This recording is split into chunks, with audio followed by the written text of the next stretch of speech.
కాశీ విశ్వేశ్వరుడు, అలంపూర్ బాలబ్రహ్మేశ్వరుడు సమానమైన శక్తి గలవారని చెబుతారు. అది కాశీ అయితే ఇది హెమలాపురం.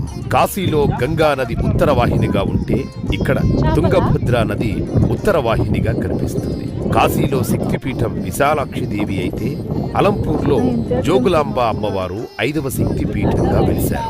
అక్కడ కాశీ విశాలాక్షి అమ్మవారు అష్టాదశ శక్తిపీఠాల్లో 17వ శక్తిపీఠం. ఇక్కడ అలంపురి జోగులాంబ అమ్మవారు అష్టాదశ శక్తిపీఠాల్లో 5వ శక్తిపీఠంగా ఇక్కడ వెలిసింది.